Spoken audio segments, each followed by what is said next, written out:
Bantay sarado ng militar ang mansyon ni Coco Rasuman sa Marawi City matapos itong pasabugan ng granada at paulanan ng bala nang pumutok ang investment scam scandal.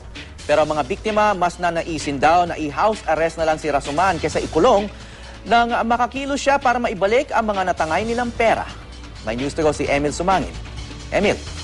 Good morning, Howie. Mula nang tumaas ang tensyon matapos pumutok ang investment scam ng Rasuman Group dito sa Marawi City, mas naging visible ang Philippine Army at Pulisya sa lansangan at regular na ang pagpapatrolyang isinasagawa nila ngayon sa syudad. Sinabi ni Lanao del Sur Police Provincial Office Director Senior Superintendent Romeo Magsalos sa panayam ng GMA News na tinututukan nila ang posibleng maging kilos ng mga nagpupuyo sa galit ng mga investors ni Jacob Coco Rasuman na natangayan ng pera. Ang mansyon na tinaguri ang White House ng mga Rasuman dito sa Barangay Mapandi ay bantay sarado na ng militar. Gwardyado ito, Howie, ng mga sundalo at tangke matapos na rin pasabugan ng granada at paulanan ng bala nang pumutok ang eskandalo. Ang mga complainants na nakapayam na rin sa halip na matuwat nasa kamay na ng mga alagad ng batas si Rasuman, lalo ngayong nangangamba sa paghahabol sa kanilang pera. Para sa mga biktima, Howie, mas lumiliit daw ang kanilang tsansa na maibalik pa sa kanila ang mga inilagak nilang investment sa paniniwalang mas mahihirapan daw si Rasuman na makakilos ngayong ito ay nakakulong.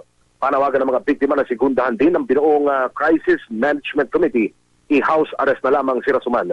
Sa 15 ng Disyembre, nakipagkasundo ang Rasuman Group na magbibigay ng partial payment.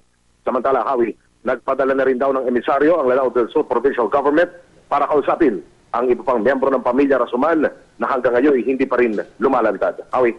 Emil, pinapanood namin ngayon yung video ng mansyon itong si Coco Rasuman. Ano? Bagong yaman ba yan o matagal nang mayaman ang pamilya ni Coco Rasuman? Yan ang tutumbukin ng investigasyon na Howie ng National Bureau of Investigation dito sa Iligan City. Patuloy daw nilang kinukumpleto yung mga dokumento at papeles para mapatunayan kung ito ba ay tagong yaman ng mga Rasuman o ito ba ay bunga ng matagal na nilang yaman gaya ng kine-claim nitong mga ilang relatives o ilang kaanak ni Jacob Coco Rasuman na nakapanayam natin kahapon. Howie. Okay, maraming salamat, Emil Sumangil.